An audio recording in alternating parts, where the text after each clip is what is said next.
Welcome back to Originality Check, a series where we take a look at a park's coaster lineup, past and present, and judge them based upon originality. I've been doing this series for a few years now. So far, my focus has been on parks that I have visited, saving parks that I have not visited until I do visit them in order to give them an episode in this series. However, we're going to do something a little bit different for this episode. Shout out to Great American Enthusiast for this idea. Let's visit a park that is no longer with us. This opens up quite a few options for this series. Let's start off with one of the most well-known and most controversial park closures ever, with Geauga Lake. I won't go too much into the history of the park itself. I think most people watching this video are very familiar with the park's history. Being one of the older parks in the country, Geauga Lake first opened in 1887, having its first amusement rides added in 1889. The park would go through a few ownership changes throughout its life.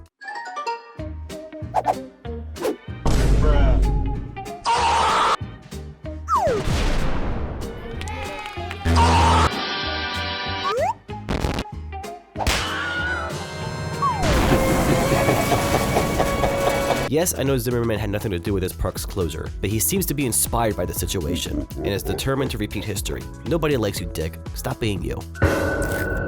Fast forward to today, it seems like other parks in the current Six Flags chain could possibly share the same fate as Geauga Lake, but time will tell. Back to the topic of the video. Geauga Lake has had 14 coasters in its history, giving the park 42 possible points to score for originality. This is the part of the video where I come up with some cringeworthy pun that's related to the park in some way, in order to encourage you guys to like the video and subscribe to the channel. But look at these names. I got nothing. So here, have Bulby to give you some encouragement to drop a like and a sub.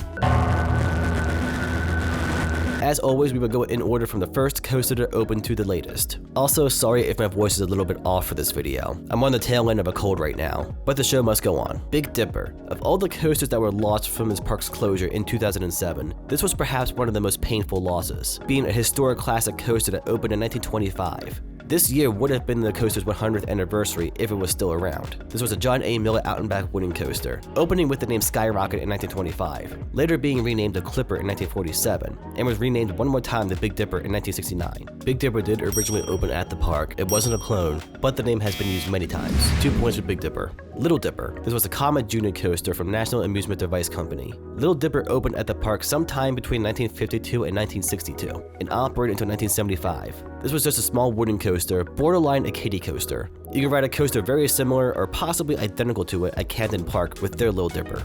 Little Dipper did originally open at the park, however a few others of this model were made with the same layout, and it wasn't the first to use that name either. 1 point for Little Dipper. Wild Mouse. This was a BA Shift Wild Mouse. This opened at the park around 1958 and operated until the 1970s. It was then relocated to Chippewa Lake Park, where it operated there until 1978. This did originally open at Geauga Lake, but that's the only point that it's getting. 1 point for Wild Mouse. Cyclone. This was a Pinfari Zyklon Z47 model that operated at the park from 1976 to 1980. It would then be relocated to Holiday World, being the first large-scale coaster to open at that park, and would finish its service life at Jolly Roger Amusement Park in 1978. Cyclone did originally open at Geauga Lake, and that's all that it has going for it for originality. 1 point for Cyclone. Double Loop. This was an Aero Custom Looper that opened at the park in 1977 and closed with the park in 2007. This was about as basic as it gets for an Aero Custom Looper. It did originally open at Geauga Lake. While there were many small custom loopers that were very similar to this one, technically it wasn't a clone, so I'll give it a point. There were a few other coasters that share the same name, but this was the first. 3 points for Double Loop. Corkscrew. This Aero Corkscrew operated at the park from 1978 to 1995. Kinda interesting that Geauga Lake got a double looping coaster from Aero first,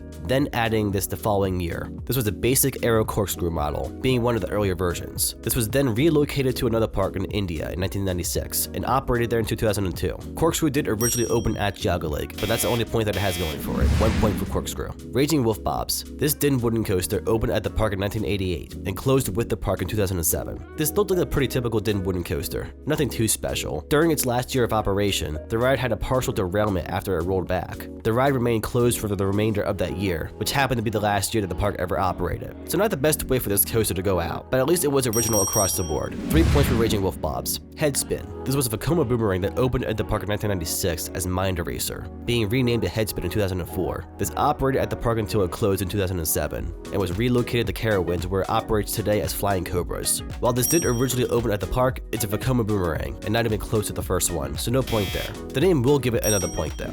2 points for Headspin. Thunderhawk. This was a Vekoma SLC that operated at the park from 1998 to the park's closure in 2007, later being relocated to Michigan's Adventure where it still operates today. This did originally open at the park, opening with the name Serial Thriller, then being renamed to Thunderhawk in 2004. It's an SLC, so it's a clone. If it kept its original name as Serial Thriller, it would get a point here, but the name Thunderhawk came around before this coaster got that name, with Thunderhawk at Dorney Park. 1 point for Thunderhawk. And now we hit the year 2000, where 4 major coasters opened the same year. Beaverland Mine Ride being one of those 4. This was a Zero Tivoli double figure 8 model, one of those family coasters with excessively long trains. This opened with the name Roadrunner Express. It would operate the park until the park's closure, later being relocated to France, where it still operates today. This did originally open at the park, it was a cloned model, and the name was original. 2 points for Beaverland Mine Ride. Dominator, perhaps the largest of the 4 coasters that opened in 2000 at the park, and operated here until the park's closure. It would then be relocated to King's Dominion, where you can still ride it today. Dominator opened with the name Batman Night Flight, being renamed the Dominator in 2004. When it opened, it was the longest floorless coaster in the world, and still holds that record today. Dominator is also original across the board, for this park at least. I'll also give Dominator a bonus point for being the longest floorless coaster to ever open.